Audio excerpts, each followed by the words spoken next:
अभी तक हमने लव जिहाद सुना था सर, रेल जिहाद हुआ था, फिर वाटर जिहाद हुआ था, अब ये वोट जिहाद भी आ गया है। ये वोट जिहाद की परिभाषा महाराष्ट्र में क्या है?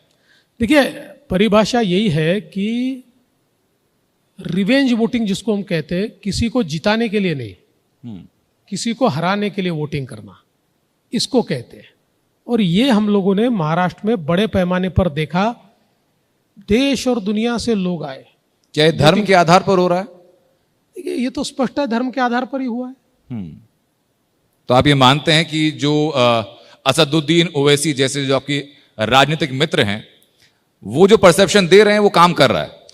देखिए, मैं ऐसा मानता हूं कि इस चुनाव में असदुद्दीन ओवैसी हो या और कोई भी हो, ये जिस प्रकार का एक इकोसिस्टम तैयार किया था, किसी नेता के हाथ में नहीं था। ये धार्मिक नेताओं ने अपने हाथ में इकोसिस्टम लिया था और धर्मस्थलों से इस इकोसिस्टम को चलाया जा रहा था। और जिस प्रकार से धीरे धीरे नरेटिव, नफरत का नरेटिव, निगेटिव नरेटिव परकोलेट किया गया, उसके चलते मैं ऐसा मानता हूं माइनॉरिटीज और विशेष रूप से मुस्लिम समाज ये बहुत ज्यादा दिग्भ्रमित इस चुनाव में होता हुआ हमने देखा है। दो शब्दों का इस्तेमाल किया सर आपने, नैरेटिव और इकोसिस्टम। तो नैरेटिव से पहले मैं इकोसिस्टम पर बात करना चाहूंगा। इकोसिस्टम, ये कुछ वक्त पहले हर्ष सांघवी यहां पर थे, इसी मंच पर थे, उन्होंने बताया कि जो वहां पर गणेश पंडाल में पत्थरबाजी हुई गुजरात के अंदर, वो मस्जिदों से पत्थर फेंके गए। ऐसी घटनाएं महाराष्ट्र के अंदर भी हम लोगों ने देखी हैं, गणेश उत्सव के दौरान पत्थरबाजी हुई है। तो एक कौन सा इकोसिस्टम है जिस इकोसिस्टम को बनाया तो जा रहा है लेकिन सरकार टैकल नहीं कर पा रही है? देखिए, मैं बहुत स्पष्ट रूप से कहता हूं कि आज हमारी जो अपोजिशन पार्टीज है, ये अपोजिशन पार्टीज हमारे साथ मुकाबला नहीं कर सकती। कांग्रेस में भी दम नहीं है, किसी अपोजिशन पार्टी में नहीं है कि हमारे साथ मुकाबला करे। आज इनकी जो स्पेस है अपोजिशन की, ये फोर्सेस ने ली है। ये अलग अलग प्रकार के फोर्सेस है जिनमें एनार्किस्ट टेंडेंसीज है, एक अराजक का निर्माण करने का ये प्रयास करते हैं।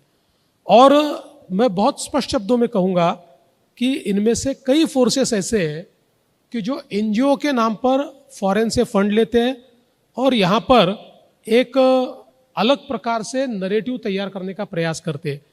देखिए, कोई पॉजिटिव चीज़ को परकोलेट करना ये बड़ा कठिन होता है, लेकिन हर चीज़ में निगेटिविटी ढूंढना और उसको रोपित करना सबसे आसान काम होता है। एनार्किस्ट यही करते हैं।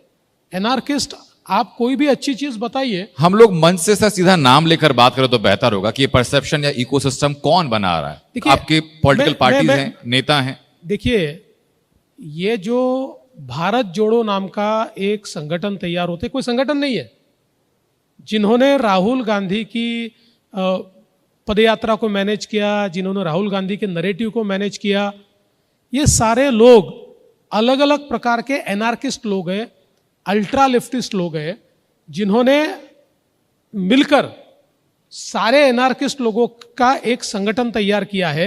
वो संगठन ये सारी चीजें कर रहा है, लेकिन ये एक बार कर सकते हैं, बार बार नहीं कर सकते। असदुद्दीन ओवैसी संगठन के साथी हैं। अभी अगर भारत जोड़ो के साथ होंगे तो होंगे, हाँ, पर मुझे वो भारत जोड़ो के साथ नहीं दिखे, क्योंकि एलिगेशन ये है कि वो आपकी बी टीम बन के काम कर रहे हैं। देखिए, असदुद्दीन ओवैसी का एक अपना अलग इकोसिस्टम है। जो इकोसिस्टम, उनको ये पता है कि एक नफरत के आधार पर पोलराइजेशन तैयार करो और उसके आधार पर वोट लो, ये उनकी इकोसिस्टम है।